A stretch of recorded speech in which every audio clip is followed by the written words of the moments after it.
What's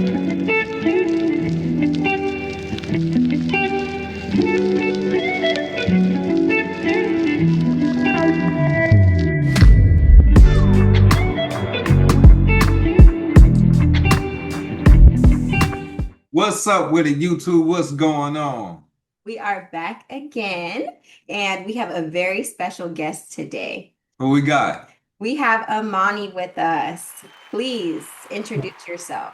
Well, folks, my name's Amani Channel. I live in Atlanta, Georgia now, but I'm from California originally, which is where I got my start in life. Uh, So you guys want to know my general background? yeah, Yeah, let's definitely. go. Yeah, so I was born in San Jose, California. Lived there for a few years with my grandfather. Then my mom moved to Stanford Student Housing.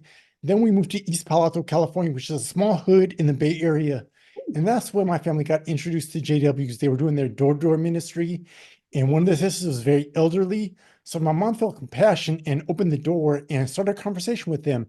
And that led us down the rabbit hole. So my mom started studying with the witnesses, and I was kind of ear hustling as a youth, which I'll explain why that's significant in just a second. But then there's a family tragedy. So my grandfather lived in San Jose, where we lived with him before we moved out, and he had a hot tub. And by this time, it was me, my brother, and my third youngest brother, who was about a year old, and we all spent the afternoon in his hot tub. And this particular afternoon, my family was coming in the house from the hot tub, and my grandfather, who was disabled, he called my mother into the house. He was like, Jan, he called her name to distract her. And she put my brother down, my youngest brother down, and went in the house to attend to my grandfather. Well, I remember looking at Robin, going in the house, and then my brother went in the house as well. Now, my brother says he thought he saw a leaf fall into the hot tub. And so hours later, we were all at the house just chilling, and my dad got home from work, and he was like, where's Robin? And instantly, I knew where Robin was, because Robin was like kind of advanced for his age. And when my mom put him down outside, he wandered back in the hot tub. So as soon as he said that, my heart kind of dropped. The next thing I remember, my dad was carrying Robin's limp body into my grandfather's house. He was doing compression on his chest, trying to resuscitate him, doing CPR.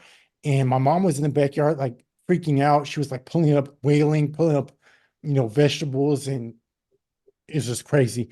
So yeah, my brother ended up drowning basically. And so when this happened, I went to my mother. I was like, well, Mom, we're going to see Robin again one day in paradise. Aren't we just going to be resurrected? And when I said that, my mom kind of realized that I had been listening to her studies, and that got her hardcore in the faith. So the resurrection hope is what attracted my mom, I say, what got her full-fledged into Jehovah's Witnesses. So my brother and I started going to meetings and kind of started us down the rabbit hole. Was this your youngest, the 1-year-old? Yeah, this is the 1-year-old who drowned. Oh Yep. my Man, gosh, that's I'm messed so up. sorry. That is Yeah. crazy. You know what? It's usually like some type of catalyst like that, a tragedy that can bring people in or take people out of the organization. That's It's true. very, Very wow. true. How Mhm. Yep. old were you at this time? I was like about 6 or 7, something like that. Oh, you were young. Yeah, my brother was maybe 4 or 5. So he actually thought he saw, he later on, he was like, as he got older, he was like, I think I saw Robin fall in the hot tub. And so that's kind of weighing on him. So yeah, there's all sorts of issues related to that tragedy. But that kind of started the madness with the Jehovah's Witness religion. Yeah. Yeah. Everybody, when it's like when somebody passes away, it's so hard to even Make sense of it. to make sense of Mhm. it. So like everybody carries some kind of guilt with them in some way, you know. Hmm. You're trying to make sense of the situation. So it's like I should have did that. But it's like if we would have. The thing is, we didn't know. Yeah. Like if we would have known, we would have done something. But we didn't know at the time. Exactly. Yep. Okay, so how explain to us kind of like your childhood as a Jehovah's Witness. How long were you a witness? When did you get baptized? You know, that kind of thing. Yeah, so after that we were going on field service, going to meetings. Now my dad was not a witness initially. He Mm, sort of came along years later. But I got baptized when I was 12. My dad got baptized a little bit before I did. And we were just, going on field service. We were exemplary family pretty much all growing up. When wow. we hit the teenage years, I remember the beard issue kind of came up because I wanted to grow some dirt on my face, is what I call it, because it was just like a little goatee. The Mhm. brothers were, on me like, Brother Chow, Jehovah's Witnesses, we have a dress code. We don't wear beards. That's worldly. So that sort of started me thinking that these are man-made rules. These are not godly rules because in all the JW publications, Jesus had a beard. So how could I not have a beard when it grows naturally and I'm a man? So that kind of started me questioning things. When I was like 18 or 19 is kind of when I started dabbling a little bit of the devil's lettuce, and I got put on public proof. Now, when I got put on public proof, we had a lot of youth on our Kingdom Hall, and so we all got kind of in trouble on the same night. But it was also the night before I left for Florida. So by this time, I graduated from high school. I took a year off to like Auxiliary Pioneer, Mhm. and I went to community college because I was studying broadcasting in community college. Because my dad, he was kind of lenient. He was always like, these boys, they have to, survive for themselves. These witnesses aren't going to pay their bills. So if you want to go to college, my parents didn't really encourage me, but they didn't discourage either. So Mhm. I ended up going to the University of Florida where I studied broadcasting. And the night before I left for Florida, like I got put on public proof, and I remember that night. And so when I left for Florida, I was committed to be a Jehovah's Witness, to getting my privileges back. So I would go to the meetings. There were some Jehovah's Witnesses at the campus that went to the meetings. So I go out and field service. I go to the meetings. I Mhm. didn't really get in trouble at all. And by the time I graduated, I got my privileges back. So I was still, an active Jehovah's Witness at that point. Okay. Okay. Wow, that's really interesting. I'm just gonna ask you an off-topic question real quick, but like what attracted you to broadcasting? So I just like the pushing buttons and like the interactivity of it. Like I like the announcing part of it. I Hmm. started off in radio, and then I got into like TV production.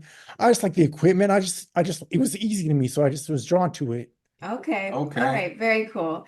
Okay. So while you kind of have touched on this so far, but like while you were growing up, was there anything else aside from, the beard situation and things that you kind of questioned while you were a witness? Not really. I kind of just went along with everything. I believed it was the truth. I believed that Armageddon was coming. I believe we were in the last days. It all Mhm. kind of made sense to me. So it kind of made sense to me. So I didn't really question anything.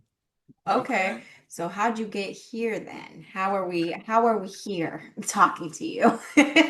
Yeah, so by the time I got to when I graduated from Florida, I actually got a job in DC at a TV station. So I had to move from California because I was back in California, and then I Mhm. got a call like, "Hey, Amani, you got to be in DC in 2 weeks because you got a job at a TV station." So I worked it out. I found a place to live, so I moved to DC. And when I was there, the cracks started forming. So the first thing that happened was that two of my roommates were really good brothers, and they were not witnesses. I was kind of like, well, they're not witnesses, so are they going to be destroyed when Armageddon comes? Because I don't see Jehovah destroying these brothers. Like it didn't make sense to me at all. Right, right. That was the first thing that happened. And then also, when I was in DC, I covered a story about a mega church that was expanding. And when I got to the church, they were singing praises to Jehovah. And I was like, wait a minute, like they're not a Jehovah's Witness church, so why are they praising Jehovah? Like it didn't make sense either. So Yeah. those were just seeds of, I guess, awakening that were kind of falling in my garden. Yeah. And that kind of started things out. And then by the time I got to Florida, so after I was done with DC, I got a job in Tampa, Florida at a TV station. And that's kind of when I was pretty much done with the religion shortly thereafter. So How old were you? I was probably about 23 or 24, something like that. Okay, okay. Okay. And how old are you now? Now I'm 51, 51. Oh, wow. Okay, man. Wow. So See, you a lot of I'm old school. It's been like old years school. since I was affiliated. I've been in New Kingdom all years. Like it's just been a long time. Okay. Wow. So when you went back to Florida, did you attend any Kingdom Halls? No, Like no. you were I done with only went to it? one memorial when I was in DC. I went to one memorial with my a girlfriend who became my wife. Mhm. And she was not a Jehovah's Witness at all, so she didn't know anything about it. So she was just being supportive. Went to the memorial, and a sister asked my wife if my girlfriend at the time, she was like, "Well, are you a witness?" And my girlfriend was like, "Well, no." And then she was like, "Well, it's never gonna work." And my Daphne was scared, and she came back and told me, I was like, "Don't listen to her. She doesn't know what she's talking about." And Right. we're Yeah. still married to this day with a 17-year-old son, so everything worked out. Yeah. Yeah. So did you grow up like I know you grew up as a Jehovah's Witness. Were you ever baptized? Yeah, I was baptized when I was 12 years old. The 12. Hmm. 12 years old. Man. Yeah. So I was indoctrinated. I was fully indoctrinated. I believed it. I go out and field service. So where I lived, it was like a very urban community, I'd say. And Mhm. so I remember being on field service and like watching the drug deals from like across the street because where we lived was like a kind of high crime area. And Yeah. that's one of the vivid memories I remember going out on field service doing return visits, and right across the street, like the fiends are getting served like minute by minute. It was crazy. Man, especially and you this was in the Bay at that time? This is in the Bay Area. Oh yeah. This is like in the 80s, early 90s. Oh Oh, my so that was God. like the peak in the Bay. Oh, Right. the peak in the Bay. The Yeah. streets were hot. Yep. Yeah. Man, that's crazy to see. What So an experience to live through and then to be a Jehovah's Witness, like in that experience too. at That's that pretty, time. yeah. So Mhm. from 12 up until getting into your 20s, did you start off like the real zealous witness and then kind of start to stray away from it? I would say yes. My parents sent us to a private witness school when we were in elementary school, so we didn't associate with any worldly people. Uh-huh. When I finally went to public high school, I bring a Bible with me and like witness to my schoolmates and everything. So I was pretty much Wow. serious into it.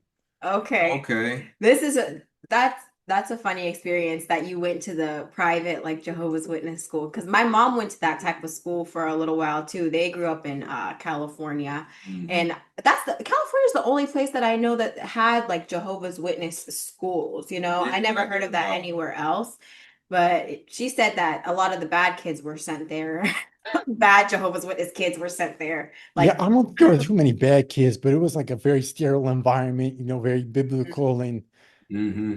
kids the wouldn't teachers cuss, were and Jehovah's Witnesses too, right? they were elders. Yep, teachers were elders and pioneers. It was crazy. Yeah. And Yeah. so you don't get a break. Like even you wake up to be around Jehovah's Witnesses, and then even going to the meetings and things after that, you're still surrounded by them. We Yeah. got to remember, like Jehovah's Witnesses are very cultish, so they don't believe in associating with other folks, other religions, other worldly people. So it was just normal to me. Okay. Yeah. Mhm. Okay. So you woke up in like when you were 23 years old. And then at that time, were you ever disfellowshipped? No, I got put on public reproof for smoking weed. That was the only time I ever got disciplined. Okay. And then Okay. but you got married to a non-believer. Yeah, I got married in 2001, but by then I was like already Oh, like yeah. not going to Kingdom Hall. I was in Yeah. Florida doing my own thing. Actually, so when I got to Florida, I got exposed to a Hindu, Yeah. like a Muslim mosque, and Uh-huh. went to for different news stories. Went to a Catholic mass on Sundays, went to a Hindu temple, went to an Islamic mosque, and I Yeah. kind of realized that people just serve their religions based upon where they live, where they're born, a lot of times by what their parents teach them. So that kind of made me realize that the only reason I was Jehovah's Witness because that's what my parents believed. So Yeah. Mhm. definitely was a different perspective. Yeah. Yeah, that's true. I always say that's why people they don't like people going to even school and stuff because you learn about different cultures, you get different perspectives and that's a And you realize that people are just people at the end of the day. We're just trying to live, pay our bills, raise our families, do the regular things in life. Yeah. yeah, And yeah, find And something most going and on. most people, though they might be worldly, they're not evil people. So exactly. Yeah. yeah.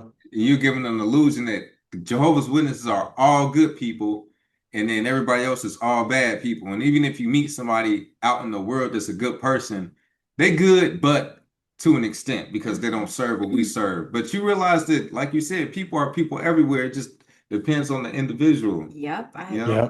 So what was the journey like whenever realized that this kind of wasn't the truth? Like, was it difficult for at that time, 20 something years ago, you didn't have what we have today. You know what I mean? No, Like, there was no YouTube. There wasn't anything like I was kind of it was just part of my journey. Like I didn't think anything of it because mm, so what happened was I got interested in the auras and the chakras yeah. back in around 2001, I'd say maybe 2003. Hmm. And I found a book, and the book was written by what's called Descendant Masters, kind of like channeled the information of the author. Hmm. And the book had some terms that were kind of familiar, like Order of Melchizedek, Great White Brotherhood. Hmm. Um, it kind of reminded me of the Bible, like how it was written in the language, but it wasn't necessarily a biblical book text. Right. And it also had references to like reincarnation. It kind of just got my wheels spinning. And I was just like thinking, okay, maybe there's some other information that I haven't been learning. So after that, I kind of went in the rabbit hole. By then, the internet was around. So I Hmm. started researching ascended masters and learned that Jesus Christ was ascended master. Buddha was ascended master. There's others named Saint Germain. There's other ascended masters who've lived here on earth who've like perfect. Let's see, Christ.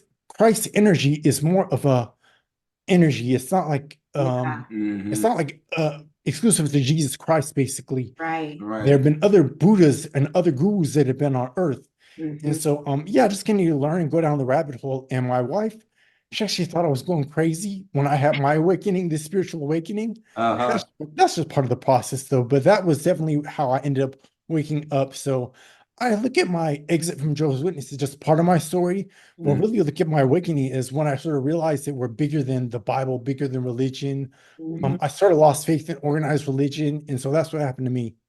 That is Man, very that's cool. interesting. Yeah, I love this. It's like you're speaking my language. Yeah. Yeah, like the Christ consciousness and things like that. Exactly. But when you're trying to describe that to somebody, they're looking at you like you're speaking against God. Like Yeah. Yeah. Jesus Christ is God, Yeah, whatever. because this world, we're taught everything is physical and literal and nothing is spiritual. So like you are gonna go to a place called this or go to another place called that. It's not an actual location. Everything is more spiritual and internal. So hell, you think it's some place you're gonna get sent to. Hell is when you're living in fear and being Exactly. controlled and being worried. And that vibrations. Yep. And you are taught that Christ went to this place up there that you got to wait to get to, not realizing once you raise your frequency and your thought process, you elevate like this. Yeah. And you notice that certain people, like it teaches you the narrow gate versus the wide one. You thinking it's something physical. No, it's more of only certain people question things. Yep. Certain people pay attention to everything and ask questions. Those are the ones who raise to a higher way of thinking or living. Awareness. Yep, awareness. Just simple awareness. Being self-aware is very big. And also, what also happened to me is I started meditating.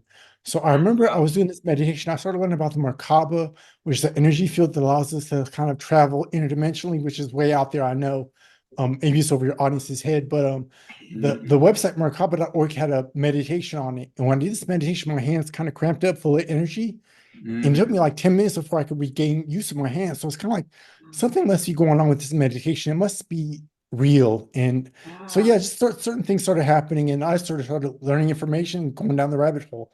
I definitely was red pilled, I would say. Yeah. Yeah. That is so interesting. Yeah. Because, like when you're a Jehovah's Witness, they definitely, some people say that this doesn't happen for them, but like we weren't allowed to do yoga and Definitely not. and things like that. Like that was, they would say that was like worshiping the sun and all these things, right? And then once we left and we began to meditate and do yoga and things like that, we were like, now we know why they kind of advise against this, because now you feel things happening intrinsically and you feel like the answers are like within, instead of constantly looking extrinsically for peace and for, all of those things. And they tell you that don't rely on your own understanding. So your understanding and the information within is not good. You need to look for something outside of yourself for answers. Yep. Yeah. Your intuition, all of that. Yeah. Yeah, that's what religion teaches you, to go outside for God. But I really feel like when you go within, that's really when the truths are revealed to you. Yeah. That's true. And you realize, why do I need to pay you to tell me something when I can close my eyes and meditate and feel something within? Now I don't need to show up to your place every week. I don't need to pay you. I don't need to go through you to get the answers to life. Yeah. Exactly. Yep. You guys are on the same frequency, I can tell. Yep. Yeah. Yeah. It's not always a topic that we get to talk about, but we do try to, put out the seeds there every once in a while. Yeah. No, I understand. You can't talk about it with everyone because the people aren't ready for the conversations. Oh my gosh, Right. that's so true. We're always talking to each other. That Right. whenever we have conversations with other people, sometimes I'm like, man, I forget that people think other ways, because we're like always just us. Yeah. And no topic is off limits. for real, Right. we strictly believe, like as a religious person, if you say something I never heard of, is wrong. Versus now, if you say something I've never heard of, like You might be right. You might be right. it's like, man, what book did you read on that? Okay, I ordered that and I want to read it too so I can understand what you're talking about. It's like my cousin asked me, man, you into quantum physics? I'm like, no, what's that? And he said, man, check it out. So I ordered a book on quantum physics because I've never been taught this. I didn't even know this was a thing. So now I want to let me learn about it. Yeah. Yeah.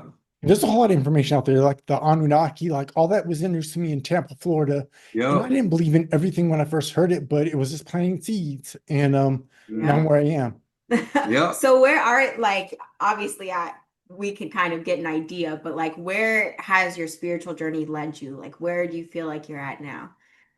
I don't really subscribe to any religion. I'm more like a spiritual being is what I look at it as. I realize that I'm a spiritual being having a physical experience here on Earth. I kind of look at it like Earth is like the Matrix with Avatar, with they clone Tyrone. Those three movies are kind of what our existence is. So that's kind of how I look at things. I have all sorts of beliefs, but it's neither here nor there because everyone's going to believe what they believe. Yeah. Live and let people experience life as they feel. Yeah. Yeah, that's true. I look at it like I compare this to like a video game. And like a video game always has It is a video computer. game, yep. Yep, and Or a movie. the computer cheats. And that's life. Like life is that's why people try to blame it on the devil or something else. It's supposed to be unfair. And it's a reason why our memory only goes back so far, Mhm. because that would defeat the purpose of knowing everything. Yeah. So you have to come here and try to figure things out. And that's where the computer comes in: school, society, the news, parents, religion. These things are to throw you off track, Yeah. and you have to figure it out yourself to beat these levels. Right. That's kind of how I look at it. Like you have to figure out your purpose, but the fun part is having to navigate through the obstacles to figure out like what am I here for? Because I can't think back far enough to figure this stuff out. Yeah. Yeah, 100%. I kind of feel like life is an illusion, but it Yeah. definitely is also a video game. That's a great analogy. Yeah. yeah. I have a good question for you because I feel like I would like your answer. So, do you believe in right and wrong? Definitely. There's definitely right and wrong. Your Okay. gut will tell you when something's right or wrong. But I Uh-huh. don't believe there's good and evil, there's evil entities, but I don't really believe that there's a devil necessarily, other than the ego. The devil that we create ourselves is kind of like what I believe. But I Mm. definitely believe that there's right and wrong. And there's something karma, like there's action comes from there's consequences to every action. Mhm. Uh-huh. And how do you believe we get to the question of what is right and wrong? Like, where do you think we know that from? Right and wrong is kind of like inherent. You can go within. Yeah. Some Uh-huh. of it's taught from society, but I feel like society will really like it does a good job of indoctrinating us in its way of thinking.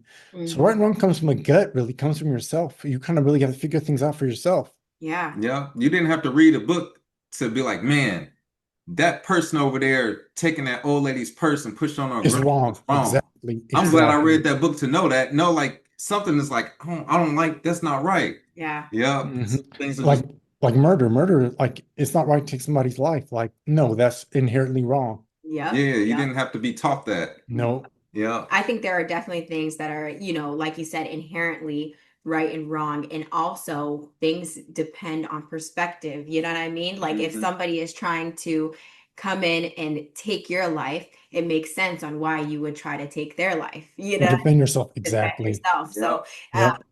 then that happens in universal law too. Like Mhm. there's a certain understanding of, you looked at it from this perspective. So inherently, this is a wrong action, but Hmm. it's understandable on why, you reacted the way you did or Yeah. whatever. You're talking my language. You said universal law. Yep. Yeah. That's Yeah. our things like, oh, we started reading the Kabbalion recently. Oh yeah. Talks about like everything has two poles Yeah. and talking about polarity. And we were always told like it's either this or it's that. Like it's good or it's evil. And There, you realize it's the same thing. there really is no good or evil. It's just whatever perspective you're looking at from. I mean, kind of, sort of. Yep. Yep. And everything Hmm. is on a spectrum. So like Yep. it can fall anywhere on the spectrum. There's like hot, Hmm. cold, and then there's like everything in between where really it's the same frequency. You're just one end of the spectrum and the other. Yep. Yep. The temperature I, is one thing. Yeah. That's it. yep. Right. Yep. Oh, Yeah. that is very cool. I really Yeah. Okay, so if you were talking to people that are currently on this kind of journey or like, we even if they are kind of deconstructing and things like that, what are some things that maybe you would tell them? I would tell them to do some research, read information, like whatever you can get your hands on. Just look for what interests you and try to find the truth. Go within, do some meditation, Hmm. go into stillness, listen to yourself, and sort of follow the yellow brick road. Yeah. What Yeah. are the benefits, do you think, to that? Because we get that question a lot, like, what things do you believe in now? Which I'm happy to tell people what we believe in, you know what I mean? But I do think it's a very personal journey. So It what are some definitely is. Yeah. benefits you found from like meditation and yoga, things like that? The peacefulness, just peacefulness, letting your thoughts, like just quieting your mind, Mm. is often very peaceful for me. Um, just the information seems to flow for me in different ways. I just go online and start searching for things, and the information kind of comes to you. Like when you're just searching the internet, you can't be afraid of information, and nothing is off limits. You kind of have to consider everything as being a possibility because there is a lot of information that we have not been taught. I feel like the Bible is manipulated and has been used to really deceive us, keep us kind of in the dark. Mm. Though a lot of people don't believe that, but that's what I believe. And personal beliefs don't really matter so much. Each person's on their own personal journey. And it's for each person to find out what's true to them. Yeah. Mm-hmm. I So think I don't really knock anyone for being a Jehovah's Witness. Like, I enjoyed being a Jehovah's Witness. I enjoyed the family time. I yeah. enjoyed the association. I enjoyed my peers, my friends. Like a lot of the friends I still speak to, like a lot of my peers, I still speak to this day. Even though it's for like disfellowship, I don't. It's all good. Like I don't really look at their rules as being like set in stone or something that I have to follow. Right. But yeah, each person has to kind of find their own path. Yeah. Yeah, that's true. And like we say, belief, we confuse belief with fact sometimes. One Oh, person like, this is what 100%. it is. I believe. Well, man, R. Kelly believe he can fly in that song, but Jump that off a doesn't have, cliff. yeah. How's that going to work out? Yep, yeah. Right. So we just have to understand that, and we are all on our own journey So of freedom. Mhm. And Mhm. freedom means if you believe this and you want to do that, you have the freedom to do that. And who am I to tell you no, you can't do that? Mhm. 100%. Yeah. Okay. What are like what does your life look like now versus how it did before? Which I know it's been a long time. Yeah. So let's see. So I worked at a Fox television stations for several years now. I went on disability about 2 years ago, so my life definitely looks a lot different. But I'm sort of adjusting to being disabled. But yeah, I spend time meditating, sort of chilling, Mhm. figuring out like spending time with my wife. She works from home, so spending time with my wife and trying to be a good dad of my 17-year-old son. Awesome. Okay, Wow. that's cool. One kid. Okay. I Yeah. don't think that we touched at all on your disability. Are you okay with telling the people what it is that you're disabled with? Yeah, so I have a inherited kind of it's a situation that's kind of like multiple sclerosis, kind of like Wow. ALS. Mhm. Okay. It's very rare though, so it affects my ability to walk and balance and strength. Kind Mhm. of progressive, so it's slowly deteriorating, but that's kind of what I'm dealing with.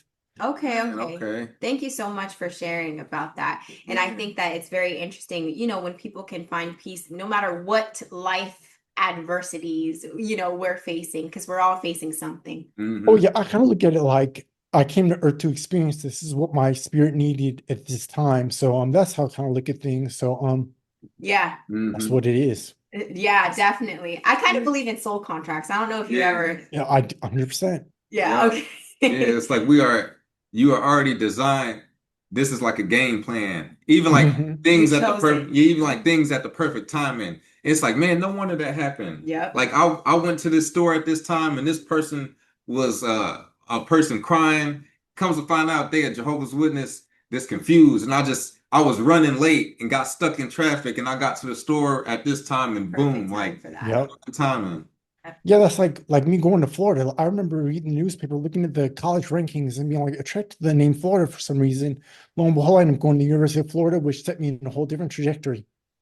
Yep. Yeah, that is Yeah, so cool. it is. Mhm. And it's very nice to talk to somebody who has these kinds of ideas and things too. I call it free But those thinking. free thinker definitely. I consider myself a free thinker, open-minded, and yeah, there's a few of us out here definitely. I Yeah, agree. definitely. And we always seem to be drawn into each other. Hmm. Yep, yep, like magnets basically. Like that's law of attraction though. It Yep, it is. is. Yep. Hmm. And we find Mhm. ourselves certain people who don't understand that's not who we end up having the conversations with. Exactly. Yep. Yep. It's always like-minded. Okay. I want to ask you guys a question. So do you feel like the younger generation is more open-minded now, and the younger generation is more open to like looking for information outside of the Jehovah's Witnesses? Do you feel like that's the case? I do. I feel like our generation, we have more things to look at from Okay. the Yes. previous generations, like especially with religion. It was always like we in the last days. And it's like, Hmm. well, great grandparents said that to the grandparents said it to the parents, and here we are. And we're like, this didn't work. None of this stuff worked for y'all. Yeah. And we're gonna do things that work for us. And Okay. something I always point to is when I graduated in 2012, they said if you get tattoos, piercings, or color your hair, you'll never have a good job. I got tattoos. I got Yep. piercings. Yeah. Yeah. So it's like here we are in these days. The generations before us, they were wrong. And now you have people once upon a time that's like, I want to be a streamer. You gonna sit there and talk on camera, you think people gonna pay you? That's stupid. They are. Here we are. People Yep. are able to make podcasts, stream. And so our generation is a lot more free thinkers with and a lot more creative, I feel like. and willing to just explore things that were like taboo for the older ones. Yeah, Mhm. really, what the older generation was telling us, it's not like they were lying to us. No, that was their truth for that period of the time. Like Mhm. back then, no, you're not going to have a job and things if, you know, your normal corporate America job, if you have tattoos and piercings. So they were telling us their truth. Mhm. Right. I think now Things have changed. Everything changes. things have Yep, changed and we makes have a sense. different access to information. So once the age of media truly came and took over, like there is no necessarily topic that's completely off limits. Like we can research any kind of topic that we want. Even look now, like something like Chat GPT, that wasn't around while I was in school, you know what I mean? But kids are having Chat GPT write their papers, you know? My son gets to use it every day. Yeah. Like for And us, it was is it Google. cheating? I don't know. I use ChatGPT too. So is it cheating? I don't know. I'm not gonna say. I don't, well, you know, Yeah. for us, it was Google. For, Yeah. you know, our parents and grandparents, they're like, we used to have to do it the old school way and get in the library and find a book. Encyclopedias. Yeah. Yeah, but so that's a thing of the past. So yeah, it's just we're the new generation is creating their own world now. yeah, the Definitely world is so. constantly changing. It is. And you got to move. And I think even things like people talking about mental health and like that wasn't really a discussion. It was just generational trauma was passed down, and now our generation is like, wait a minute. We were always told respect elders, Yeah. regardless of who the elder was. They could be Mhm. dead wrong, but just do what they said. And now it's like, no, that's not cool. You don't get to say that. Or if somebody older is saying you need to raise your kids like that, now people are going, no, these are my kids. I'm going to do it this way. My way. Yep. Yeah. So the one thing that I didn't share on my story was back in like 2000, well, in 1999, my mom dissociated herself from the witnesses. Mhm. She Uh-huh. kind of became like kind of despondent. Kind of, she felt like the organization wasn't as loving. The Mhm. brothers were kind of really critical of my brother and myself. Yeah. So she dissociated in 1999. Then she passed in 2001. And when Man. she passed, my dad had an interfaith funeral for her because that's what she requested. And there weren't like a bunch of different preachers and pastors, but there were definitely speakers who were not Jehovah's Witnesses. And the Mm. brothers decided to had a judicial hearing with my father because of this. And they just fellowship my father for whatever reason they wanted to. And he kind of looked at his walking papers. He kind of pumped his fist and was like, woohoo, I'm free. Yeah. Yeah, Um, got out. And sort of around that time was when I kind of stopped, I guess, identifying as Jehovah's Witness. But Yeah. that was kind of what happened with my family. I learned later that my brother was kind of on a spiritual journey as well. Mm. So that's kind of what happened with the channel. So That's it's almost like what we were talking about earlier. It takes like this catalyst, which many times it can be, you know, death of a loved one to draw people into the organization and to help them out. yeah, That's what happened with you. Your grandmother died, and then it's actually my mother. Yeah. yeah. Oh, I meant his grandmother died, and then Oh, okay. Oh, I that's see. what started his spiritual awakening. So that makes Gotcha. complete sense. Wow. Yeah, and it's like you wonder, like, is this that person that can see a broader thing that you could, and drawing you come over here. Right. Exactly. Yeah. Yep. Wow. Thank you for sharing that part of the story because I think that's very important. That is. It reinforces the fact that, you know, the organization is not the same if you mess up and come back. That warmth you once felt turns a little cold. Mm-hmm. And it's Definitely turn on you very quickly if you believe or think outside the box. Yeah. yeah, definitely. Yeah, which is why they don't want that. But I've never been to fellowship. I'm still, I guess my Kingdom Hall doesn't even exist anymore. My Kingdom Hall was absorbed into another hall. Okay. So I just got lost in the sauce. Yep. Your Okay, paper's just cool. lost in there. Yeah, there's nothing they can really say, even after all these years. Yeah. Yeah. Very cool, Amani. Thank you so much for taking the time out to be here with us today and letting us interview. You had a very cool story. Yeah, Thank you. No Yep. problem. Yeah, Good luck. we like these conversations with open-minded people. Yep.